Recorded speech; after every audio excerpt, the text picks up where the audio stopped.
여러분, 브라질 그랑프리는 반전이 가득했습니다. 피트레인에서 출발한 페르스타펜의 역주를 보았고 그는 세 번째에 올랐습니다. 키미 안토넬리의 두 번째, 랜도 노리스의 대승으로 그는 세계 챔피언십에서 리더로 확정되었습니다. 하지만 무엇보다도 피아스트리, 키미 안토넬리 그리고 르클레르가 연루된 사고가 있었습니다. 르클레르는 최악의 상황에 빠져 리타이어했고 피아스트리는 열초 페널티를 받았습니다. 피아스트리가 무엇을 해야 했는지 그리고 왜 실수했는지 함께 살펴봅시다. 그럼 노리스의 리어 윙 시점에서 온보드를 살펴봅시다. 세이프티카 후 재출발 이후 3명이 나란히 있고 여기 1번 코너에 도착합니다. 피아스트리가 왼쪽으로 밀립니다. 이 지점에서는 공격할 공간이 없었고 키미 안토넬리는 브레이크 포인트를 정하고 그 지점에서 브레이크를 잡기로 했으며 올바르게 궤적을 닫았습니다. 피아스트리는 키미 안토넬리와 완전히 나란히 있지 않았습니다. 불행히도 르클레르는 여기 바깥쪽에 있었고 계속 진행하면 키미 안토넬리에게 들이받쳐 충돌이 발생했고 그 결과 르클레르는 리타이어하게 되었습니다. 유감스럽게도 차가 그런 상태로는 조종할 수 없었고 다시 말해 경주를 계속할 수 없었습니다. 아쉬운 점은 그 순간 르클레르는 아무것도 모르고 있었고 사고를 피하려고 가장 바깥쪽 라인을 선택했는데 결국 다른 차들에게 부딪히고 말았습니다. 이 경우에 안토넬리는 약간의 손상을 입었지만 경주를 계속할 수 있었고 피아스트리는 페널티를 받았습니다. 르클레르의 온보드를 먼저 봅시다. 함께 왜, 어떻게 그가 다른 두 명에게 접촉당했는지 살펴봅시다. 여기서 그는 조금 외부에 남아있고 여기 키미 안토넬리에게 오는 충돌을 볼 수 있습니다. 키미는 더 심한 손상을 입을 수 있었지만 운이 좋았습니다. 르클레르의 왼쪽 앞부분에 도달합니다. 그리고 계속 봅시다. 가장 흥미로운 피아스트리의 시점도 보여드릴게요. 함께 무슨 일이 있었는지 그리고 피아스트리가 왜 실수했는지 봅시다. 경주의 이 순간에 피아스트리는 앞쪽 그룹을 추격하고 있었다고 생각합니다. 노리스를 잡고 싶어 했고 그래서 이렇게 말했습니다. 제 출발을 이용하여 모두 추월하겠다. 세이프티카 후 키미는 출발이 좋지 않았고 조금 멈춰 있었기 때문에 르클레르가 외부에 자리 잡았습니다. 그래서 피아스트리가 생각했습니다.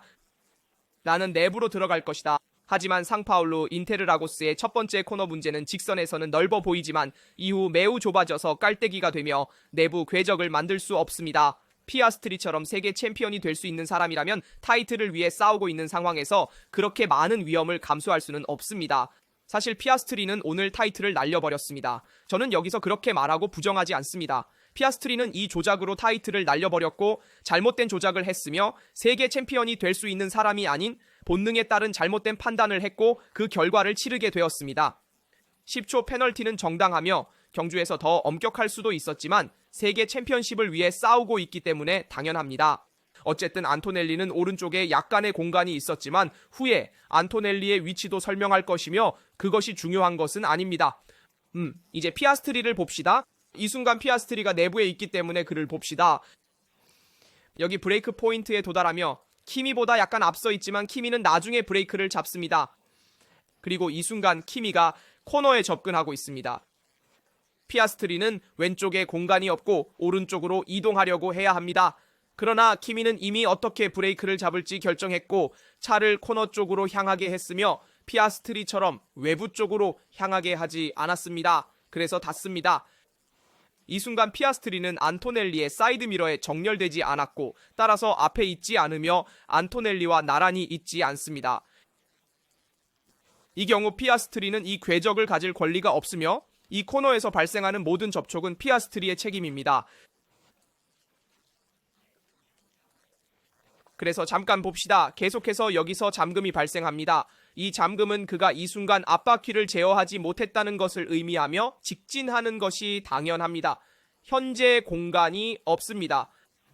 그리고 이 경우 키미 안토넬리의 왼쪽 뒤쪽과 접촉하여 르클레르의 왼쪽 앞부분을 건드립니다. 세계 챔피언이 될 수 있는 사람이 아닌 조작으로 피아스트리가 최근 경기에서 압박을 관리하고 혼합된 조건이나 미끄러운 트랙에서 차량을 관리하는 데 어려움을 겪고 있다는 것을 보여줍니다. 오늘 인테르라고스의 상황이었습니다. 반대로 그의 팀 동료는 현재 가지고 있는 차량으로 부활했습니다. 노리스는 최근 경기에서 맥라렌을 자유롭게 조작하며 다양한 조건에 잘 적응하고 있습니다. 비가 오거나 건조한 아스팔트가 있을 때도 주변의 모든 것에 주의하지 않고 단자체에서 최대 잠재력을 발휘합니다. 반대로 이번 경우 피아스트리는 압박을 받았고 특히 언론에서 그에게 가해지는 부정적인 압박도 있었습니다. 제 생각에는 아직 젊은 드라이버라 어느 정도 경험 부족도 겪고 있는 것 같습니다. 노리스보다도 더 젊고 그래서 트랙에서 경험을 더 쌓아야 하는 건 당연하지만 이번 실수를 통해 피아스트리도 무결점이 아님을 보여줍니다. 최근 경기에서 정말 많은 실수를 하고 있습니다. 그래서 이건 페라리에게 특히 아쉬운 일입니다. 이건 우리가 이야기할 건데 페라리는 2명의 드라이버 모두 리타이어 했습니다. 여기 리타이어한 르클레르의 이미지를 보는데 그 후에는 루이스 해밀턴에 대해서도 이야기할 겁니다. 페라리가 르클레르와 함께 더 많은 것을 할 수 있었을 것이고 해밀턴과 함께 반전을 기대할 수 있었기 때문에 정말 아쉽습니다. 이제 모두 함께 이야기해 봅시다. 시작하기 전에 좋아요, 구독, 알림 설정을 잊지 마세요. 그렇게 하면 어떤 영상도 놓치지 않으실 겁니다. 포뮬러 1을 주제로 트랙에서 일어나는 모든 에피소드를 분석하고 제 의견을 말씀드리며 드라이버들이 무엇을 했어야 했는지 모든 에피소드를 분석하며 말씀드립니다. 이것을 말씀드리고 이제 페라리에 대해 이야기해 봅시다. 할 이야기가 좀 있습니다. 그보다 먼저 피아스트리 사고에 대한 분석을 잠깐 마무리하겠습니다. 이는 떠오른 이론 중 하나로 키미 안토넬리가 피아스트리에게 공간을 내주고 오른쪽으로 갔어야 했다는 주장입니다. 실제로 이 사용자는 빨간 부분에 공간이 있었다고 지적하면서 이번 경우 지나치게 라인을 좁힌 것이 키미의 잘못이고 피아스트리는 자신의 공간을 갖고 있었으며 잠김이 발생한 뒤에는 제어를 못했지만 이 사용자는 피아스트리가 휠이 잠길 때에도 여전히 제어하고 있었다고 주장합니다. 그건 헛소리입니다. 바퀴가 잠기면 전방 축을 제어할 수 없기 때문에 이는 명백한 사실입니다. 이는 모터스포츠의 물리학입니다. 반대로 키미 안토넬리의 경우 외부에 남겨진 공간이 아니라 브레이크 포인트, 즉 언제 브레이크를 밟기로 결정하는가가 중요합니다. 키미가 브레이크를 밟을 때 내부에 적은 공간을 남기기로 결정했다면 그는 그 경로를 유지할 수 있습니다. 내부에 있는 사람이 접촉을 할지 여부를 판단해야 합니다. 이 경우 피아스트리는 접촉하지 않을 것이라 생각했지만 바퀴가 잠기면서 키미와 접촉하게 되었습니다. 키미는 그의 경로를 고수했고 그를 그 자리에서 움직일 수는 없습니다. 그것이 더 내부든 외부든 말입니다. 그리고 샤를도 트랙을 크게 넓혔습니다. 왜냐하면 이번 경우에 1번 코너에서는 르클레르의 경로를 따르지 않습니다. 르클레르는 문제를 피하기 위해 좀 더 넓은 경로를 택했고 그래서 평소보다 훨씬 더 넓은 경로를 택했습니다. 키미는 평소보다 약간 좁은 경로를 택했지만 그의 경로를 고수했고 그래서 이번 경우에는 키미 안토넬리의 잘못이 아니라 피아스트리의 잘못입니다. 피아스트리가 잠김과 접촉을 일으켰기 때문입니다. 이걸 말씀드리고 싶습니다. 왜냐하면 다양한 이론이 등장했기 때문입니다. 이번 경우에 연맹이 피아스트리에게 10초 페널티를 부여한 것은 잘한 일이라고 생각합니다. 더 줄 수도 있었겠지만 어쨌든 재출발과 경주의 초기 단계가 있었습니다. 어쨌든 접촉이 그렇게 의도적이지 않았고 강하지 않았다고 말할 수 있습니다. 그래서 10초는 적절합니다. 츠노다는 유사한 접촉으로 10초 페널티를 받았습니다. 그러나 이것은 피아스트리의 평가 실수입니다. 하지만 세계 챔피언이 될 수 있는 선수로서 그런 실수를 해서는 안 된다고 생각합니다. 다시 한번 강조하고 싶은데 피아스트리는 완벽한 조건과 최고의 차량을 갖췄을 때 정말 훌륭한 경기를 많이 보여주면서 완벽한 드라이버처럼 보였습니다. 반면 노리스는 많은 문제를 자초하고 심리적인 압박을 많이 받았습니다. 노리스가 이러한 압박에서 벗어난 이후로 그는 큰 성장을 했고 경험적으로 한 단계 더 발전했습니다. 여기 브라질에서 노리스가 우승한 상파울루 경주의 순위를 보여드리겠습니다. 두 번째는 키미 안토넬리, 세 번째는 페르스타펜입니다. 페르스타펜에 대해 이야기해야 합니다. 그는 피트레인에서 출발하여 놀라운 복귀를 했고 훌륭한 포디움을 차지했습니다. 네 번째는 러셀, 다섯 번째는 피아스트리로 페널티에도 불구하고 다섯 번째에 올랐습니다. 여섯 번째는 베어만, 그 다음은 레이싱불스의 2명으로 로손이 7번째, 하드자르가 8번째, 9번째는 휠켄버그, 10번째는 가슬리입니다. 이게 톱 10이고 그리고 두 페라리에 대해서도 언급하겠습니다. 해밀턴이 18위, 르클레르가 19위로 해밀턴은 오랜만에 리타이어 했는데 그 이유 중 하나는 그가 트랙에서 제 생각엔 정당하지 않은 페널티를 받아야 했기 때문입니다. 이제 이에 대해 이야기할 것이지만 모든 것을 단계별로 분석하겠습니다. 먼저 피아스트리, 키미, 르클레르의 충돌을 본 노리스의 반응이 있었습니다.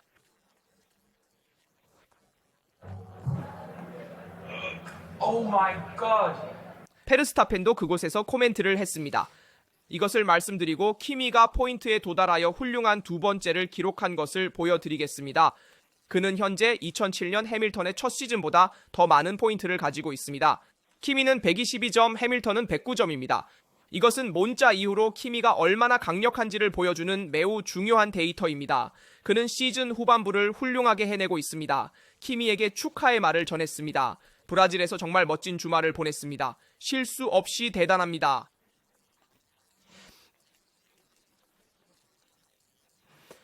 이제 페라리 상황을 먼저 이야기하고 해밀턴에 대해 이야기해 보겠습니다. 해밀턴은 트랙에서 5초의 페널티를 받았습니다. 바로 여기 있습니다.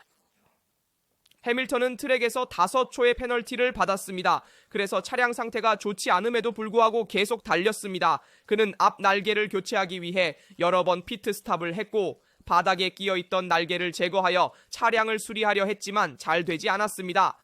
해밀턴은 스타트 때 사고가 있은 뒤로 차가 완전히 망가져서 더 이상 힘을 쓸 수 없었습니다. 그리고 여기서도 해밀턴의 차량이 어떻게 되었는지 보여드리겠습니다. 보시다시피 바닥에 끼어있고 차량이 완전히 파괴되었습니다.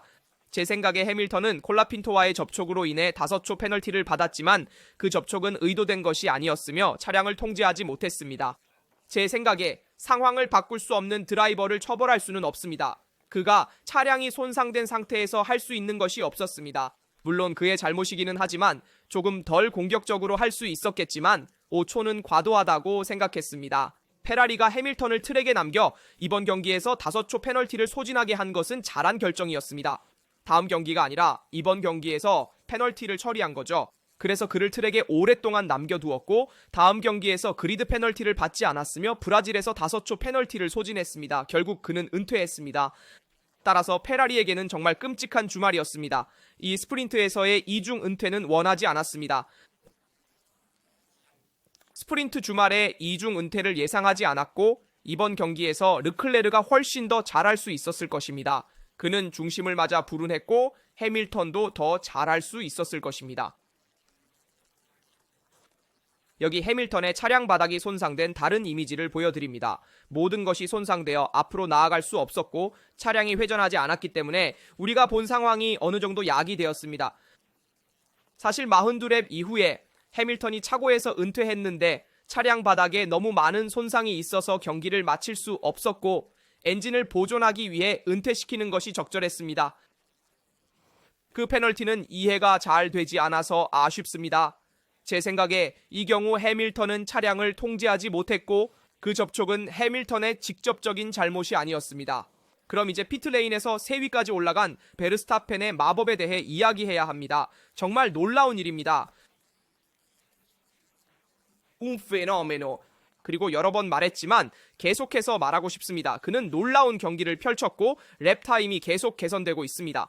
전략은 좋았지만 보면 하드 타이어로 7바퀴를 달린 뒤 피트인에서 미디엄 타이어를 장착했고 그 미디엄으로 27바퀴를 주행한 후 또 다른 미디엄을 끼우고 마지막에 다시 피트인에서 소프트 타이어로 교체했습니다.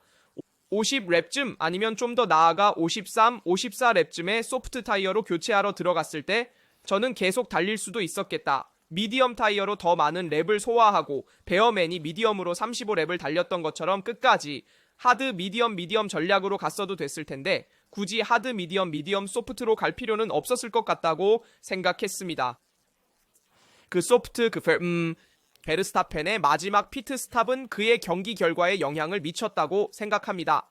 결국 다시 올라갈 수 있었지만 키미가 마지막에 그를 뒤에 두었기 때문에 거의 2번째까지 올랐고 여기서 키미와의 차이가 0.3초였습니다. 따라서 베르스타펜의 경기는 훌륭했고 최대 잠재력을 끌어냈습니다. 아마도 마지막에 미디엄 타이어로 베르스타펜을 트랙에 남겨두고 승리 또는 2위를 노릴 수 있었을 것입니다. 제 생각에 가능했을 것 같습니다. 그래서 제 생각에 그들은 거기서 조금 실수를 했습니다. 베르스타펜을 트랙에 남겨둘 수 있었을 것입니다. 하지만 맥스의 대단한 방역이었고 그는 경이로운 경기를 했으며 모든 추월이 깔끔하고 적절히 공격적이었습니다. 그리고 그는 항상 인터라고스에서 매우 강력하게 경기를 합니다. 이것이 처음이 아닙니다. 작년에 17번째에서 시작하여 첫 번째에 올랐고 2016년에는 비오는 날 경이로운 경기를 보여주었습니다. 결론적으로 맥스는 정말 강력하고 이번 트랙에서도 그 강력함을 다시 한번 입증했습니다. 이제 랜도 노리스의 발언을 주목해보세요. 그는 베르스타펜에 대해 말했습니다. 노리스는 그것을 멋진 승리로 평가했습니다. 하지만 맥스가 얼마나 빠른지 보니 우리는 4번의 세계 챔피언보다 빠르지 않았다는 것이 조금 실망스럽습니다. 그래서 약간 노린는 반쪽 빈잔을 보았고 반쪽 찬잔을 보지 않았습니다. 그러나 이번 경우 노린는 매우 좋은 경기를 했다고 생각하며 막스가 건조한 셋업과 조금 더 가벼운 셋업으로 매우 빠르게 갈 수 있었음을 우리에게 보여주었습니다. 만약 더 앞에서 출발했더라면 경기를 편안하게 이길 수 있었을 것입니다. 안타까운 것은 이제 그에게는 챔피언십 타이틀을 잃었다는 것입니다. 여기에 순위를 보면 아래에 노리스는 330점, 피아스트리는 366점을 가지고 있습니다. 따라서 현재 맥클라렌의 두 드라이버 사이에는 24점 차이가 있고 버스타펜은 341점을 가지고 있어 노리스와 49점 차이가 있습니다. 따라서 노리스와 버스타펜 사이에는 여전히 많은 점수 차이가 있어 회복하기가 거의 불가능합니다. 피아트리는 올바른 상태에 있지 않습니다. 우리는 말했듯이 그가 약간의 경기를 치르면서 많은 어려움을 겪고 있습니다. 따라서 세계 챔피언십은 전적으로 노리스의 손에 있습니다. 그는 엄청난 경기를 했고 최근에 정신적으로 더 신선하고 미디어에 무모한 발언을 하지 않으며 집중하고 있다고 생각합니다. 노리는 정신적으로 좋은 상태에 있다고 생각합니다. 그리고 그의 재능을 우리는 알고 있습니다. 그는 매우 빠른 드라이버이며 오늘 그가 이렇게 빠른 드라이버라는 것을 보여주는 것이 아닙니다. 노린는 항상 그런 재능을 가지고 있었지만 문제는 정신적으로 형성되는 것이었습니다.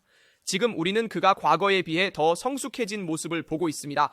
게다가 나는 또한 컨스트럭터 순위를 강조하고 싶습니다. 메르세데스가 페라리를 다시 앞지르며 두 번째가 되었고 이 경우 컨스트럭터 순위에서 메르세데스는 368점을 페라리는 362점으로 세 번째를 차지했습니다. 제 생각에 메르세데스와 페라리 사이의 전쟁이 될 것입니다. 챔피언십이 끝날 때까지 컨스트럭터 챔피언십에서 두 번째를 차지할 수 있는 팀은 누가 될지 볼 것입니다. 이번 경기에서 페라리의 두 번의 리타이어가 컨스트럭터 챔피언십에서 두 번째 싸움에 큰 영향을 미치며 페라리에게도 아쉬운 일입니다. 팀이 직면하기를 원치 않는 최악의 상황인 두 번의 리타이어 외에도 말입니다. 불리한 상황에 의해 결정된 두 번의 리타이어, 우리가 이전에 분석했던 레클럭스의 경우뿐만 아니라 해밀턴이 시작할 때 여러 접촉 때문에 그리고 마지막에 티수노다에게 다 주요 접촉이 된 경우 정말 아쉽습니다. 또한 코라핀토와의 접촉 및 관련된 페널티도 아쉬운 상황입니다. 그래서 경주의 상황은 약간 이런 것인데 출발과 재출발에서 막스의 추월로 매우 재미있었습니다. 비아만도 훌륭한 경기를 했다고 말하고 싶습니다. 그는 최근 몇 경기에서 우리를 놀라게 했으며 실제로 6위로 도착했으며 소프트, 미디엄으로 매우 좋은 전략을 세웠습니다. 그는 그의 차를 잘 활용하여 코너 하나에서 곧바로 내부로 들어가 좋은 추월을 했으며 마지막에도 훌륭한 방어를 했습니다. 정말로 훌륭한 경기를 했습니다. 그리고 러선이 7위에 오른 것은 놀라웠습니다. 왜냐하면 그가 더 뒤에 있을 것이라고 예상했기 때문인데 그는 에이자로부터 모든 드라이버들이 붙어있는 기차를 뒤로 유지할 수 있었고 결국 아론소까지 모두 붙어있는 상태였습니다. 그래서 중간에 매우 치열한 싸움이 있었지만 베아만이 중간 그룹에서 두각을 나타내었습니다. 정말 대단합니다. 이런 말을 했으니 여러분 댓글에 이번 경기를 어떻게 보셨는지 말해주세요. 페라리의 두 번의 리타이어, 로사의 불운 다음 경기에서 회복하기를 바라며 해밀턴도 회복하길 바랍니다. 우리가 그가 약간 어려움을 겪고 있는 것을 보았고 부정적인 예선 결과도 오늘 경기에서 영향을 미쳤습니다. 다시 시도하는 것이 쉽지 않기 때문입니다. 레클락의 불운은 계속되고 있으며 매번 레클라크는 점점 더 불운해지고 있습니다. 그의 불운이 끝나기를 바랍니다. 피아스트리, 키미 안토넬리, 레클락의 접촉, 물론 노리스의 승리, 포디움에 오른 버스타펜의 추월에 대한 여러분의 의견을 말해주세요. 여러분의 의견을 읽고 모두에게 답변할 준비가 되어 있습니다. 언제나 그렇듯이 좋아요를 누르고 구독하시고 채널의 모든 비디오를 놓치지 않기 위해 알림을 활성화하는 것을 잊지 마세요. 여기 라자에서 모두입니다. 다음 비디오에서 만나요.